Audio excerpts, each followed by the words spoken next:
مباركا فيه مباركا عليه كما يحب ربنا ويرضى. اللهم صل على سيدنا محمد النبي المليح صاحب المقام الأعلى واللسان الفصيح وعلى آله وصحبه وسلم تسليما. أحبتنا في الله، نستشرق وإياكم كما معنا نفحات من تفسير، إما قلنا تفسير آية من آيات كتاب الله عز وجل تفسيرا بالمأثور اعتمادا على كتب التفسير وبالخصوص كما قال القرطبي بداية مشاهد أو بحر المجيد في تفسير القرآن المجيد الإمام نجيب الحسني رحمة الله عليه. والأحاديث بطبيعة الحال كنبينوا السند ديالها والمتن ديالها. Donc je disais, comme chaque vendredi, nous abreuvons de ce qu'on appelle l'exégèse, l'explication des versets coraniques. Donc un vendredi verset coranique, un vendredi hadith, parole du prophète alayhi salatu wassalam. Et à chaque fois, comme on l'a dit, c'est l'exégèse, c'est une science, c'est pas de la passion, c'est pas je dis ce que je veux. Non, c'est vraiment, il y a des normes, des modalités, il y a des règles.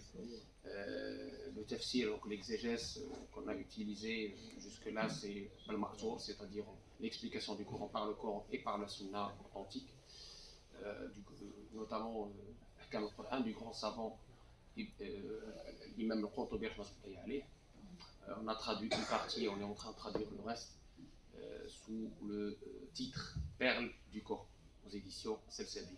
Et puis le hadith, évidemment, on étudie la chaîne d'authentification à travers évidemment Sahih qui a été fait par les grands savants de l'époque, l'authentification qui a été faite par les grands savants de l'époque, et puis le matn, c'est-à-dire le contenu, le texte en lui-même, qu'est-ce qu'il veut dire, quelles sont ses implications, hein, et puis effectivement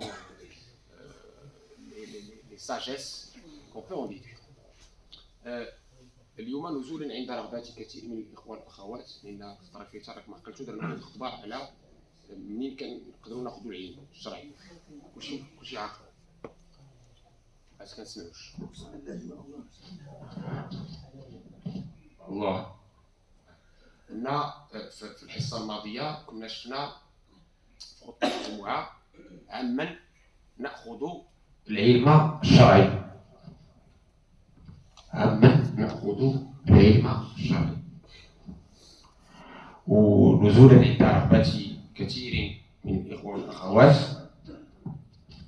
اللي بغاو المزيد في هذا الباب باش نعرفوا بطبيعة الحال ما لنا وما علينا في شرع الله، فرأيت أن يكون الحديث في هذه الدقائق القليلة إن شاء الله على تفسير الآية الكريمة من سورة النحل، آيتان 116 و 117 من سورة النحل. ولا تقولوا لما تصف ألسنتكم الكذب هذا حلال وهذا حرام لتفتروا على الله الكذب إن الذين يفترون على الله الكذب لا يفلحون متاع قليل ولهم عذاب أليم. Et donc, pour aller dans la continuité du prêche de la dernière fois, autour du thème très très important sur qui on peut prendre cette religion, à qui peut-on poser la question. Beaucoup de frères et sœurs sont venus me voir après le prêche pour m'inviter à continuer sur ce sujet et l'approfondir. Raison pour laquelle je traite aujourd'hui du verset coranique qu'on avait vu la dernière fois dans le khutbah, qui est le suivant, c'est les versets sur la numéro 16, les abeilles, versets 116 et 117. Et ne dites pas, conformément au mensonge proféré par vos langues, ceci est licite et cela est illicite, pour forger le mensonge contre Allah. Certes, ceux qui forgent le mensonge contre Allah ne réussissent pas. Ce sera pour eux une piètre jouissance, mais un douloureux châtiment les attend. Voilà les deux versets qu'on va traiter aujourd'hui de façon synthétique en allant voir ce que disent les mufassirin, c'est-à-dire les grands savants de la science exégétique.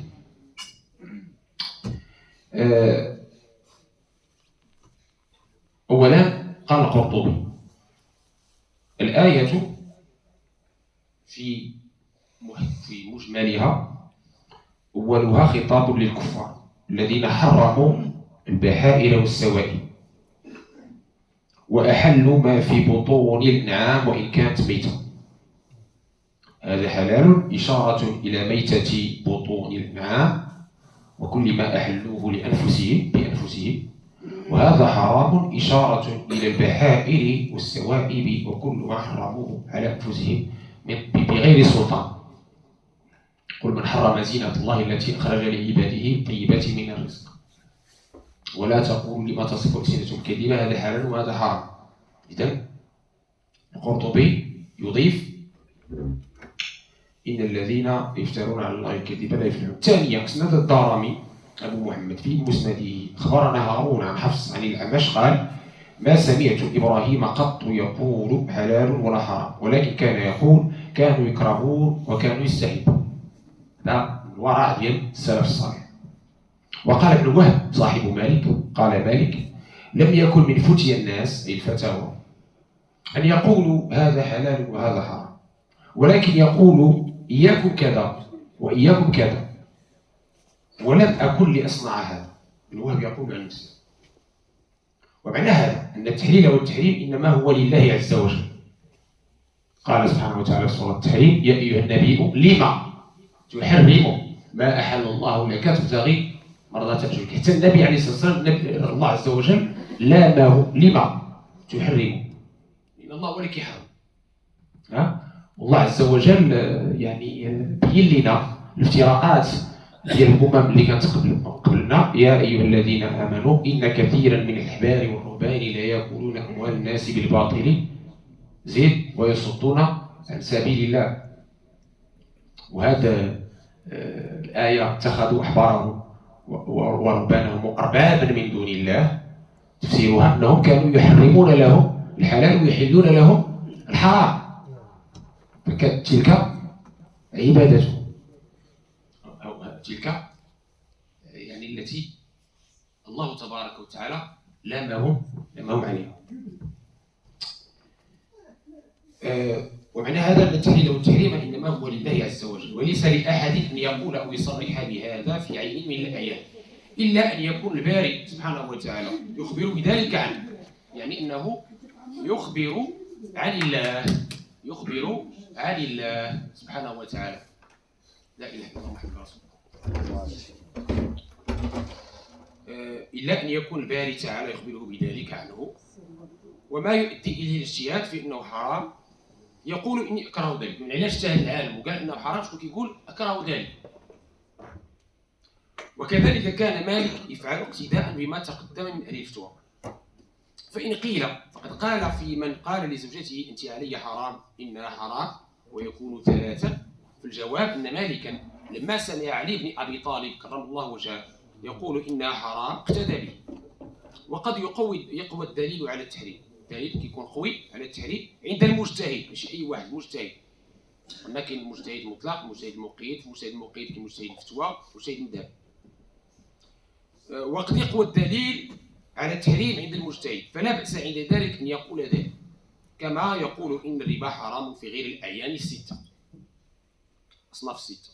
وكذلك ما يطلق مالك رحمه الله فذلك حرام لا يصلح في الأموال الربوية وفيما خالف المصالح وخرج عن طريق المقاصد بقوة الأدلة في ذلك. انتهى شرح الإمام القرطبي أمير المؤمنين في التفسير رحمة الله عليه.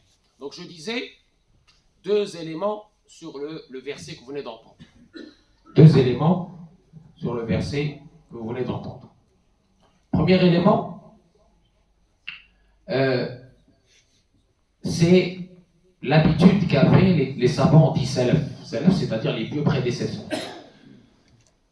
Salaf, ici, c'est dans son sens historique, pas dans son sens politique ou idéologique. Salaf, ce sont les vieux prédécesseurs, c'est-à-dire les grands savants qui ont vécu dans les 3 premières générations, ou les 3 premiers siècles. Tout le monde est d'accord sur cette nomenclature. Très bien. Je m'en rapproche العرب السلف وما هادو السلف كنهضروا على السلف وما هادو السلف كنقولوا المذاهب 4 كنقولوا السلف أبو حنيفة مالك الشافعي ابن حنبل هادو سلف كذلك. Donc c'est grand savant salaf, avait horreur de dire ceci est haram, illicite. Il ne voulait pas dire haram. Il dit je ne conseille pas cela. Je déteste cela. Quand il veut donner une fatwa, fatwa ça veut dire un avis juridique, donné par un savant qui a les compétences scientifiques pour donner cet avis-là. Pas n'importe qui. Et surtout pas le virtuel. D'accord? Surtout pas Internet. Donc quand le savant compétent, qui a la compétence donner un avis, il avait l'habitude de dire « Je ne te conseille pas ça ». Et Malik avait l'habitude de dire « Akrahu dhalik », je déteste cela. Pour ne pas prononcer le mot « haram ». Parce que c'est Allah tabaraka wa ta'ala qui rend les choses haram. C'est pas moi, c'est pas toi, c'est même pas le prophète alayhi salam, puisque Allah lui dit dans la sourate Tahrim « Lima tuharrim » Pourquoi tu interdis ce que Allah t'a autorisé? Pour l'histoire avec ses épouses. Bon, on va rentrer dans les détails. Donc très simplement, je disais, il se méfiait de prononcer le mot haram, sauf, dit le Qurtubi dans son tafsir, sauf si c'est explicitement haram dans le Coran ou à travers la Sunna. Là, il n'y a pas de souci. Ce qu'on appelle chez nous al-ma'loum min ad-din bid-darura, les choses connues de notre religion, par tout le monde, par tout musulman. Tout musulman sait que le cadavre est interdit. Tout musulman sait que le sang versé est interdit. Tout le monde sait que le porc est interdit. D'accord? Porc, le sanglier est interdit. Tout le monde le sait. Le vin, l'alcool est interdit. Tout le monde le sait. Donc là, on peut dire haram, parce que c'est explicite dans le Coran. Hein? Tout le monde sait que les jeux de hasard, c'est interdit, parce que c'est écrit dans le Coran. إنما الخمر والميسر والأنصاب والأزلام رجس من عمل الشيطان. رجس من عمل الشيطان. هذا هو. أمور واضحة. Les choses qui sont explicitement connues de chaque musulman, de chaque mukallaf, chaque responsable, ça on peut dire oui haram. Il n'y a pas de souci. Parce qu'on ne va pas ajouter quelque chose de nous-mêmes. Et la règle en islam, contrairement aux communautés avant nous, la règle en islam, retenez-la, c'est très important, notez-la, et jamais vous l'oubliez, elle va vous suivre toute votre vie, et apprenez-la à vos enfants, c'est très très important. C'est la règle que je vais vous citer là, elle est très très importante. الأصل في الأشياء الإباحة والبراءة والتسلية إلا ما ثبت نص يخرجك عن هذا الحكم أو كان فيه ضرر بالنظر لهذاك الضرر يكون هذاك المنع. Donc la règle juridique connue et reconnue par les savants, confirmée par le Coran et la Sunna, c'est toute chose et par défaut et par essence licite halal. Toute chose et par défaut halal. Sauf ce qui a été explicitement mentionné comme haram, comme interdit dans le Coran, dans le texte authentique. Là, on sort de ce statut par défaut qui est le halal, qui est le licite. La licéité est donc le statut par défaut. Sauf texte qui va dire le contraire, ou préjudice. Et en fonction de l'intensité de ce préjudice, de cette nuisance, on va mesurer l'intensité de cette interdiction. Vous avez compris la règle? Là, cette règle, elle vient de quoi? Elle vient du Coran. Allah nous dit وَقَدْ فَصَّلَ لَكُمْ مَا حَرَّمَ عَلَيْكُمْ. Il vous a explicité ce qu'il vous a interdit. وَقَدْ فَصَّلَ لَكُمْ مَا حَرَّمَ عَلَيْكُمْ. ما خلاش الهوى ولا الشك ولا يبقى عاد الانسان يفكر. فصلوا ليه. عطاه لك انت مكلف قال لك هات حرام. لكن شي حاجه ماشي في ديك الحرام انت اللي خصك تعطيني الدليل ماشي انا. الا جيتي انت وقلتي لي هذيك الحاجه حرام انت اللي مجبر بالدليل والا كتبتي على مولانا. C'est la règle. Allah nous dit dans le Coran, il vous a explicité ce qu'il vous a interdit, sauf sauf nécessité. On dit la nécessité fait le. Donc celui qui vient à toi et te dit ceci est haram, c'est lui qui doit apporter la preuve. Dalil. C'est lui, c'est pas toi. Puisque tu prétends que c'est haram, apporte-moi la preuve. Apporte-moi la preuve que c'est haram. Parce que dans l'islam, toute chose est par défaut halal. إذا قلتي أنك حرام جيب لي الدليل. Sinon c'est toi qui vas devenir un menteur sur Allah tabarak wa ta'ala et son prophète alayhi salam. Et ça c'est très grave, on l'a dit la dernière fois dans la khutbah du Jumu'ah. Vous voyez la règle ou pas? Donc on ne vient pas vous manipuler pour inverser la règle. Allah nous a dit dans le Coran, pour nous la ummat Sayyidina Muhammad sallallahu alayhi wa sallam, وَيَضَعُ عَنْهُمْ إِصْرَهُمْ وَالْأَغْلَالَ الَّتِي كَانَتْ عَلَيْهِمْ. Il leur ôte les joues qui étaient sur eux. Ça c'est l'islam, parce que c'est la dernière. Il y a la facilité. Et la plus grande facilité, c'est qu'effectivement, le haram est défini. C'est une liste exhaustive. Il n'y a pas à inventer des choses. Alhamdulillah. Allah vous veut la facilité, nous dit le Coran, nous ne veut pas la difficulté. Il ne vous a pas mis dans cette religion de gêne. هذا هو المعنى. هو قاعدة كل ما سخره الله تبارك وتعالى في هذا الكون هو القاعدة فيه أنه حلال. إنك تسخير ربي يسخر لك حلال إلا ما ثبت تحريمه بنص أو كان فيه ضرر. Tout ce que Allah tabarak wa ta'ala nous a octroyé dans ce monde pour nous, il est par défaut halal. Pour nous, il est pour nous. Pour cet être humain élu. لقد كرمنا بني آدم. كرمنا بني آدم وحملناهم في البر والبحر ورزقناهم من الطيبات وفضلناهم على كثير ممن خلقنا تفضيلا. تفضيل مولانا هو هذا. نسخر لك كل شيء طيبات عطاها لك انت باش تسخرها لعبادته في سبيله. Tout ce qu'il y a dans cet univers, il t'a octroyé, t'a privilégié pour que tu sois reconnaissant, pour que tu puisses l'adorer convenablement, correctement. Tout ça pour toi. Tu vois le privilège qu'il t'a donné, tout ça pour toi. Et le haram, il est comme ça, tout petit, pas grand chose. Et ce haram, il est haram, Allah tabaraka wa ta'ala, c'est Allah qui l'a rendu haram pour ton bien. Pour ton bien. Quand tu analyses profondément, tu trouves que les choses qu'Allah interdit, ce sont des choses mauvaises. ويحل لهم الطيبات ويحل لهم الطيبات ويحرم عليهم شنو؟ الخبائث ويضع عنهم إصرهم والأغلال التي كانت. Dans le Coran, c'est explicite aussi. Il leur autorise les bonnes choses. Il leur interdit les mauvaises. الخبائث. mauvaises. خلاص فهمناها. باش ما يعاودش شي واحد يجي يقول لكم لا هذا حرام هذيك ذا حرام جبد لي الحديث ولا جبد لي الآية وتفهموا هذا ولا تكون كتبتي على ولا باش une fois pour toutes, on bannit cette idéologie du tout haram. Tout bid'a, tout haram, ah c'est haram, ah c'est bid'a. Arrêtons. Ça, c'est pas l'islam. Pas l'islam. Attention. C'est du sectarisme dangereux. L'islam, c'est pas ça. L'islam, toute chose est par essence halal. Sauf s'il y a un texte qui dit le contraire ou s'il y a un préjudice. J'insiste beaucoup parce que cette règle-là est la base de la compréhension de l'islam. Y compris, c'est ceux qui viennent d'embrasser cette belle religion. Qui sur des bases pour qu'ils puissent continuer leur apprentissage sur des bases saines et solides. Loin des sectes, loin des exagérations, loin de l'relou, hein, de l'extrémisme, etc. فهمنا هيك؟ وش نعم ولا غير ياك الحمد لله يدير هذه لو وصل غير هذه الرسالة هذه لو وصلت اليوم راه واحد الخير كبير من عند الله عز وجل.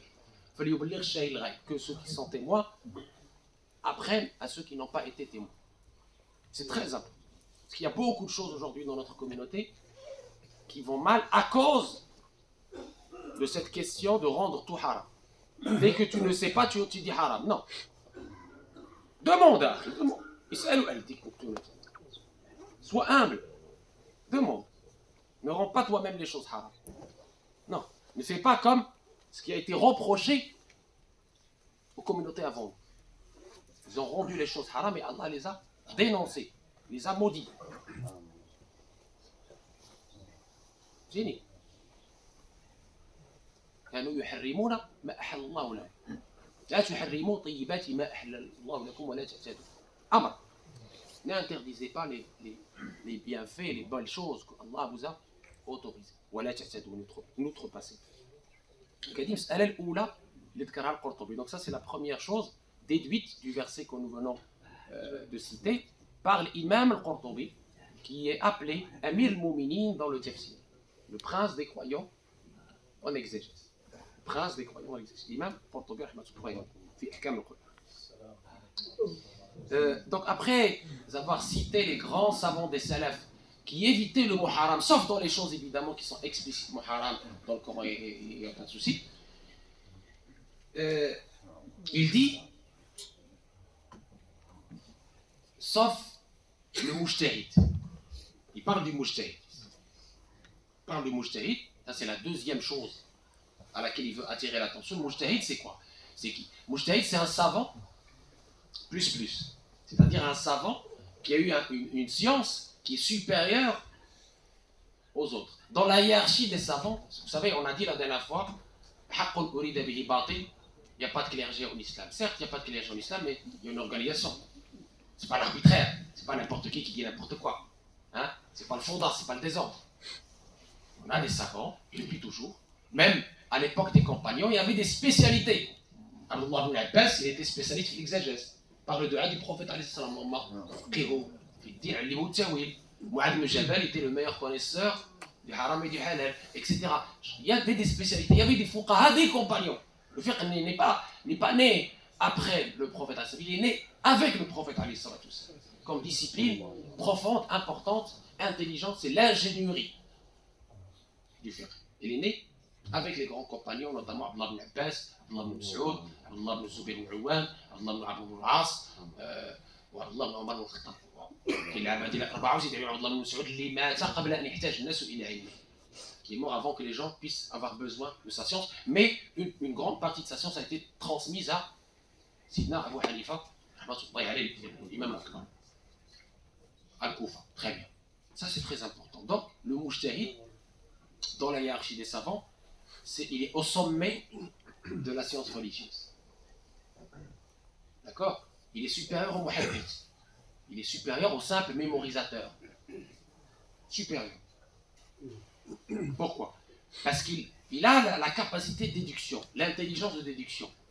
Non seulement la science, mais aussi l'intelligence et la capacité de déduction, à partir des textes, bien sûr. Et Mujtahid, vous en avez deux grandes catégories. Mujtahid mutlaq, absolu, Mujtahid muqayyad, restreint. Il est difficile aujourd'hui de trouver un Mujtahid mutlaq. Comme l'a été Sufyan, Zouri, comme l'a été Abu Hanifa, comme l'a été Malik, comme l'a été Shafi'i, etc. Et on a le Mujtahid restreint. Dans le Mujtahid restreint, on a deux catégories. Mujtahid Iftoua, Mujtahid Mdel. C'est-à-dire que c'est quelqu'un qui a une profondeur dans sa propre école et il peut effectivement utiliser les arguments de son imam, c'est-à-dire du savant référent, pour pouvoir alimenter ses avis juridiques. Et puis on a, et c'est avec ça que je termine, ça c'est pas dit dans le Qurtubi, pour être dans le Amana, on a ce qu'on appelle al-Nawazil. Fiqh al-Nawazil, c'est une discipline. Fiqh al-Nawazil, ça veut dire la jurisprudence des événements exceptionnels ou des sujets d'actualité qui n'existaient pas avant. Par exemple, le don d'organes. On n'avait pas avant. Il y a quelques décennies, on ne pouvait même pas imaginer qu'on pouvait donner un organe à quelqu'un pour qu'il puisse survivre. Donc les savants d'avant n'ont pas traité ce sujet puisqu'il n'existait pas à leur époque. On est d'accord? Il y a la PMA, la GPA, il y a la gélatine, il y a la présure, il y a plein de sujets nouveaux, dus soit à l'évolution de la médecine, soit aux évolutions de la technologie, soit à l'évolution de l'industrie agroalimentaire et autres. Et depuis la naissance des États-nations en 1920 et l'abolition de la notion de Cheikh l'Islam, on a ce qu'on appelle des mujammaat. On n'a plus maintenant la fatwa d'une seule personne. Non, c'est fini. C'est fini pourquoi? Parce que les éléments d'aujourd'hui sont complexes. Les sujets d'aujourd'hui sont tellement complexes qu'on ne peut pas se contenter d'une seule personne. Il faut un ensemble de personnes. Ce qu'on appelle, en d'autres termes, l'ijtihad jama'i, l'ijtihad collectif, en groupe, qui est plus béni, fait le baraka. Parce qu'on peut avoir quelqu'un qui est spécialiste en jurisprudence muamalat, en jurisprudence comportementale, l'autre qui est spécialiste en fiqh l'ibadat, en jurisprudence du culte, l'autre qui est spécialiste en agroalimentaire, l'autre qui est spécialiste en médecine. Pour pouvoir juger sur un sujet, il faut d'abord comprendre correctement ce sujet, de façon très profonde et très claire. Et donc ces mujama'at, ces comités de savants, alhamdoulilah, sont nombreux, sont fiables, sont indépendants, et se composent de plusieurs savants, se réunissent régulièrement pour traiter des grands sujets d'actualité, et ils émettent leur fatwa à travers des articles scientifiques, en se basant sur la bonne compréhension du sujet en question. Vous me suivez? Parmi les éléments sur lesquels ces grands savants se sont prononcés,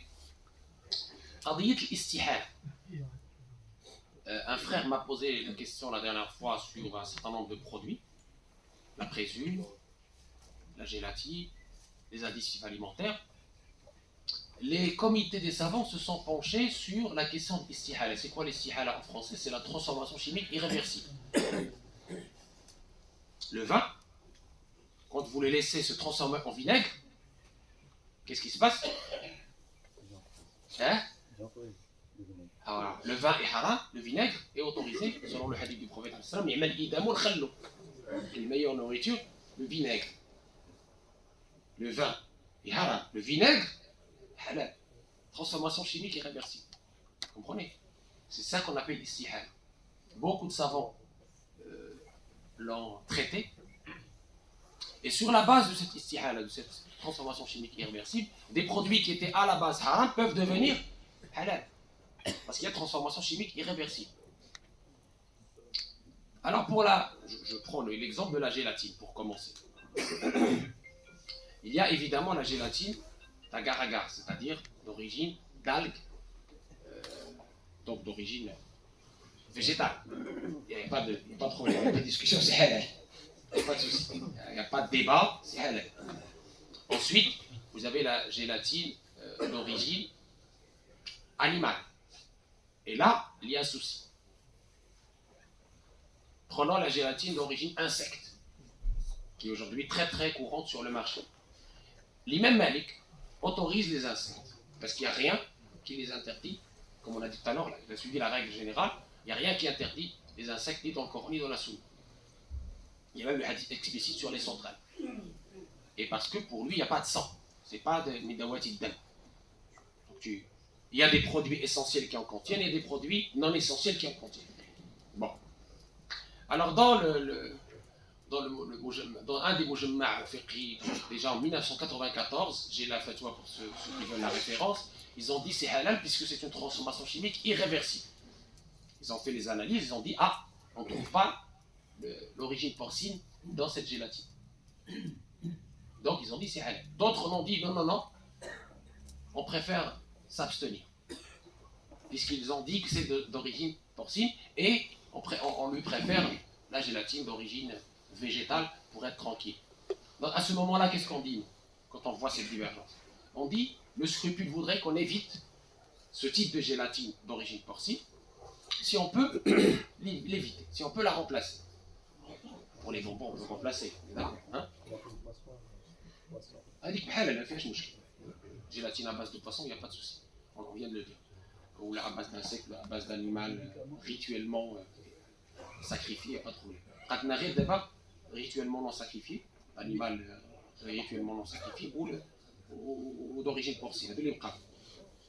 Pour ces deux-là, je viens de le dire, pour ces deux-là, effectivement, ceux qui ont dit que c'est halal mutlaqan, c'est-à-dire il n'y a pas de souci, que ce soit un produit essentiel ou non essentiel. Et il y en a qui disent, et je préfère cet avis parce qu'il est plus scrupuleux, si c'est dans les produits essentiels, alors on n'a pas le choix, comme des médicaments qui ont été prescrits, on n'a pas d'offre. Si c'est pour des bonbons, etc., évitez. Surtout qu'on a aujourd'hui sur le marché beaucoup d'industries alternatives. Vous les voyez, qui viennent de plusieurs industriels alhamdoulilah, scrupuleux qui utilisent aujourd'hui la gélatine d'origine végétale ou d'autres gélatines synthétiques. Donc, rien de ça. D'accord? Bien. Faut qu'on règle ce problème de sang parce que ça commence commence à dater. Donc, je disais très simplement, est-ce que vous avez compris ce que je viens de dire? Alhamdulillah,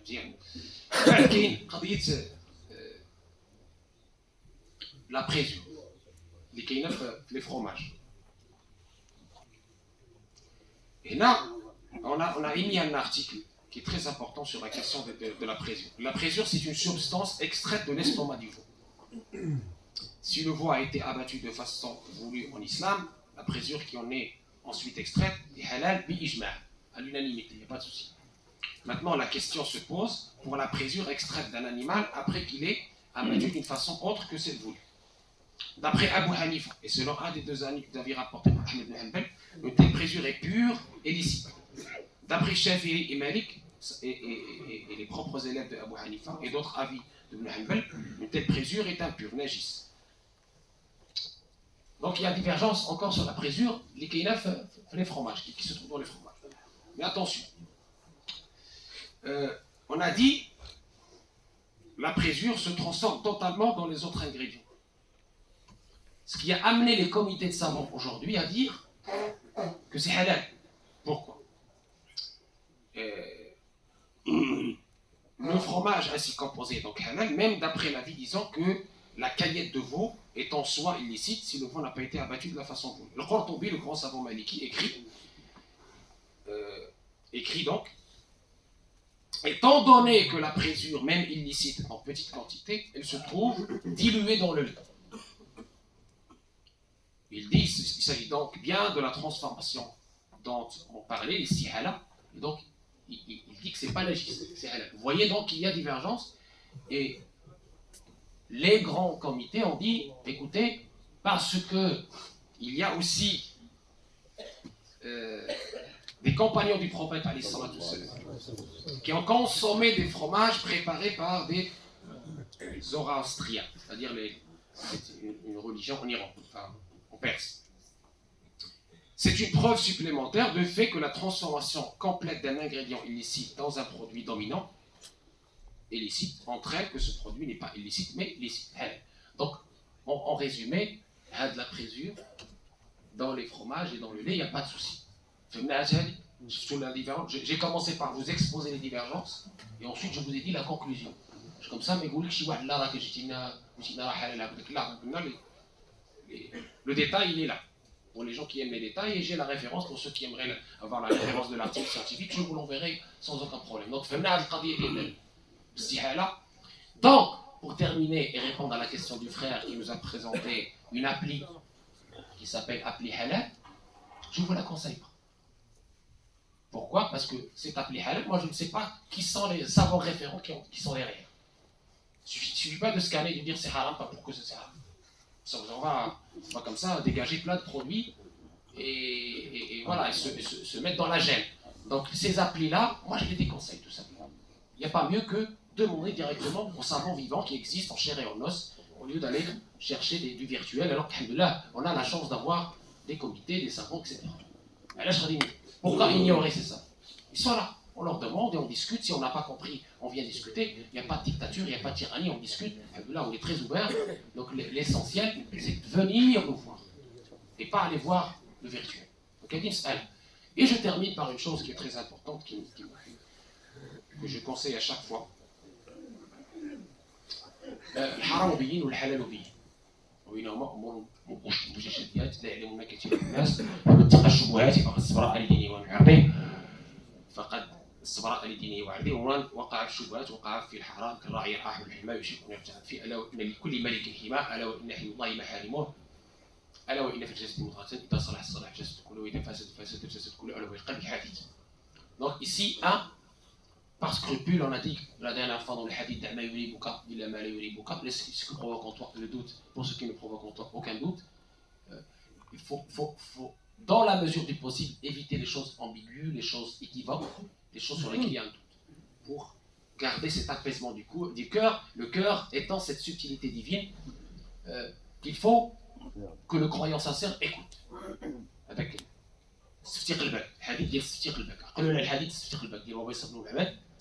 interroge ton cœur, dit le prophète à ce compagnon qui est venu l'interroger sur le bien. Interroge ton cœur. D'accord? Ça c'est un. Deux, tout musulman doit connaître en tant qu'obligation individuelle, le nécessaire des sciences de la religion. ضروري العلوم دي. هذا واجب عليه المكلف, le responsable, il doit connaître ces choses-là. Il n'y a pas de non, je ne savais pas. Il faut le nécessaire, l'essentiel. C'est pour ça qu'on a écrit un livre, on l'a commenté, le Hachir, qui s'appelle L'essentiel sur la religion musulmane. Ça fait partie de ces livres-là qui vous synthétisent ce que vous devez connaître, Mu'aqida, Ibadat et Mu'amalat, que personne ne peut ignorer. Sauf celui qui vient tout juste d'embrasser l'islam, celui-là évidemment on l'accompagne. Et ça évidemment quand on dit haram halal, il y a pas, c'est normal, c'est le connu, ma'loum min ad-dini bid-darura. Ma'loum min ad-dini bid-darura. Donc ça, il n'y a pas de divergence entre les musulmans là-dessus, c'est le socle, tawabit. Tawabit, هذه ما فيها شيء عاد بقى الانسان يقول لا هذه كذا. Tawabit, il a ما اضطررتم اليه, sauf s'il y a nécessité. Et la nécessité, et là évidemment, c'est mesure. ياك شي واحد يقول لي لا قلت لنا ما نقولوش حرام وربي قال لك اللي قال لك ربي حرام اش غادي تجي عندي انا نقول لك اللي قال لك حرام راه حرام اللي قال لك ربي في القران حرام ما كاينش ما تسول عاد هذا ولا تسول لا حل الله البيع وحرم الربا حل ربي الزواج وحرم الزنا واش غادي يجي شي واحد يحل لك الزنا ولا يحل لك الربا تقول له تمشي معاه حتى النبي شنو قال عليه مرة ولا يامركم ان تتخذوا الملائكة والنبيين أربابا أيامركم بالكفر بعد إذ أنتم مسلمون. Même les prophètes n'ont pas eu ce pouvoir de rendre le haram halal ou de rendre le halal. Ce qui est connu de la religion, de notre religion depuis des siècles, comme étant le haram par le Coran, la Sunna ou le consensus, il est haram. Ce qui est connu et reconnu explicite dans le Coran et la Sunna comme étant interdit, c'est interdit. On ne peut pas entre musulmans responsables, on ne peut pas discuter, sauf s'il y a des nécessités, et la nécessité, comme on a dit, là, c'est monsieur. Très bien. Dernière chose avec laquelle je termine et qui répond aussi à beaucoup des questions de nos frères, une question très importante qui m'a été posée, on m'a dit, oui, le boycott est une bid'a. C'est quelqu'un qui est venu me voir, ici, et il me dit, le boycott est une bid'a. C'est ce que vous trouvez sur internet. Boycotter, c'est tu as fait une bid'a, une hérésie. يا سلام يا سلام هذا هو اللي يتقول على مولانا. هذو هما الناس اللي خطيرين على الامه. هذو اخطر على الامه من اعدائها. C'est les gens très dangereux qui vous disent ça. Parce qu'ils parlent au nom de la religion, alors qu'il n'est pas apte, il n'est pas savant. Pourquoi tu dis que le boycott est haram? On fait quoi? Tu vas m'empêcher de consommer engagé? Depuis quand? C'est ma liberté de consommation déjà. Avant même de parler de haram et halal, c'est ma liberté de consommation. J'ai envie d'acheter ça ou de ne pas acheter ça. C'est ma liberté de consommation. Je désire, je souhaite consommer engagé, responsable. C'est mon choix. Pourquoi tu vas me l'interdire en prétendant que c'est une bid'a? Deux, Allah, si on revient à la parole d'Allah, Allah dans le Coran, qu'est-ce qu'il nous dit? ولا تعاونوا على الإثم والعدوان. آية هذه اللي ماشي آية. C'est un verset coranique. Et ne vous entraînez pas dans le péché et l'agression. C'est un verset coranique. Ce verset coranique, vous allez dans toutes les exégèses, c'est facile du monde musulman qui existe. Il veut dire quoi? Quand il y a un agresseur, il ne faut pas l'aider dans cette agression, de façon directe ou de façon indirecte. Quand tu vas acheter des produits qui financent l'agresseur, tu participes à l'agression. On est d'accord, c'est logique. C'est ce verset-là. D'où la question du boycott. Vous voyez de quelle source elle nous vient? De ce verset coranique de la Sourate 5. وَتَعَاوَنُوا عَلَى الْبِرِّ وَالتَّقْوَى وَلَا تَعَاوَنُوا عَلى الْإِثْمِ وَالْعُدْوَانِ.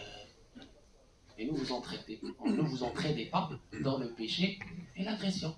Il vient de là. Les savants n'inventent pas les choses, c'est venu de là. Donc le boycott, c'est une exigence éthique, humaine, au-delà même d'être musulman ou de ne pas être musulman. Je connais des gens qui ne sont même pas musulmans, qui boycottent tout ce qui va financer l'agresseur. Celui qui boycotte les droits, celui qui